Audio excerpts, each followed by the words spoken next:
1500 से 1660 का समय रिनेसा कहलाता है। 1558 से 1603 का समय एलिजाबेथन कहलाता है और 1603 से 1625 का समय जैकोबियन कहलाता है। यानी 1558 से 1603 के बीच में एलिजाबेथ का राज्य था और 1603 से 1625 के बीच में जेम्स फर्स्ट का राज्य था, जेम्स प्रथम का राज्य था, जिसे जैकोबियन कहते हैं। तो 1500 to 1560 renaissance, 1558 to 1603 Elizabethan, 1603 to 1625 Jacobean. तो आज हम एलिजाबेथन काल के इंग्लिश लिटरेचर के कुछ तथ्यों का अध्ययन करेंगे।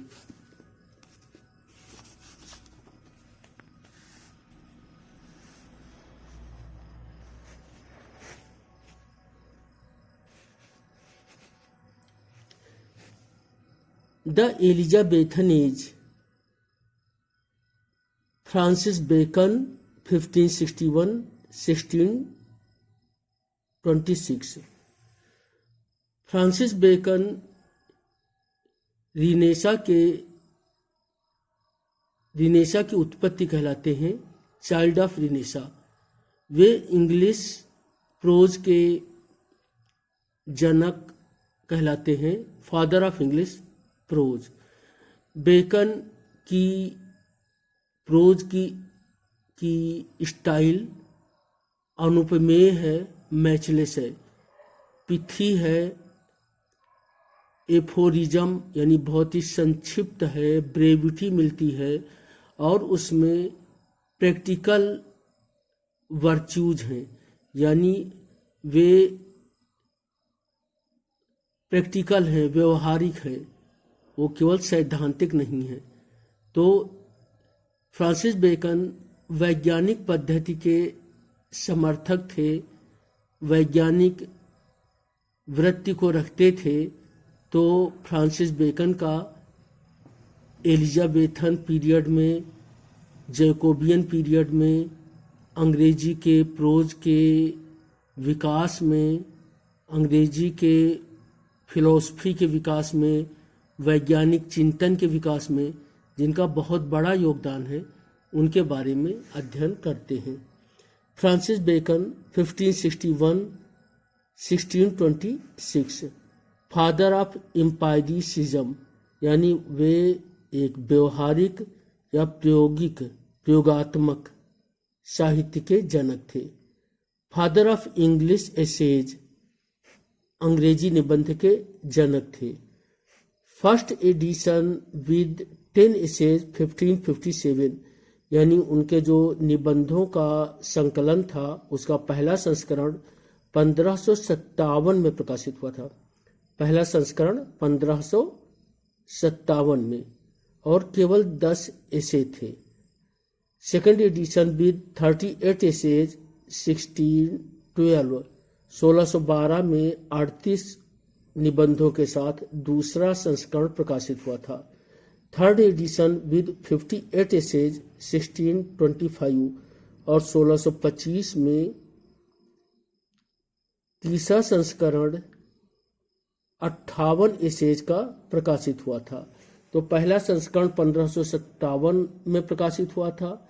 हम लोग 1857 की लक्ष्मीबाई के बारे में जानते हैं, तो 1557 में इनका पहला संस्करण प्रकाशित हुआ था, तो 300 साल पहले। भारतीय स्वतंत्रता संग्राम का जो प्रथम स्वतंत्रता संग्राम था उसके 300 साल पहले 1557 में पहला संस्करण। और इनके मृत्यु 1626 में हुई है। जैसे शेक्सपियर की 1616 में हुई है, तो शेक्सपियर से 10 साल ज़्यादा जिंदा रहे, तो 1626 में इनकी मृत्यु हुई थी। मृत्यु के 1 साल पहले इन्होंने तीसरा और अंतिम संस्करण प्रकाशित किया था जिसमें 58 एसेज थे। तो third edition with 58 essays 1625। Bacon was the child of renaissance movement. Bacon renaissance movement के चाइल्ड थे।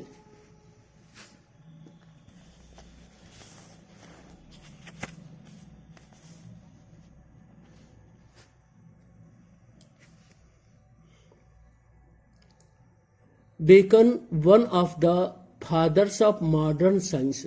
महत्वपूर्ण बात यह है कि बेकन आधुनिक विज्ञान के भी जनकों में से एक थे। Elements of the common laws of England, ये किताब बेकन ने लिखी है। Elements of the common laws of England. Bacon के बारे में एक अलेक्जेंडर पोप का कोटेशन है, उनके एसेज ऑन मैन में है। तो ये अलेक्जेंडर पोप का एक कथन बहुत ही प्रसिद्ध है, the wisest brightest and meanest of mankind. Alexander Pope in epistle 4th of his essays on man. तो अलेक्जेंडर पोप बेकन के बारे में कहते हैं the wisest brightest and meanest of mankind. Bacon Latin के विद्वान थे। उन्होंने प्रारंभिक रचनाएं लैटिन में लिखी हैं। लैटिन में उन्होंने अपना फिलोसफिकल ग्रंथ लिखा है जो कि अरिस्टोटल के विरोध में भी था और नोवम आर्गेनम था। तो एक न्यू एटलांटिस नॉवेल जैसी किताब है, यूटोपिया जैसी है। तो बेकन ने लैटिन में बहुत कुछ लिखा था और वे इंग्लिश को उतना महत्वपूर्ण नहीं मानते थे। वे कहते थे English is a vulgar language and would remain so forever ever. और इसी वल्गर लैंग्वेज ने बेकन को अमर कर दिया लोगों की स्मृति में। तो बेकन का इंग्लिश के बारे में कहना था English is a vulgar language and would remain so forever एवर। धन्यवाद। Thank you.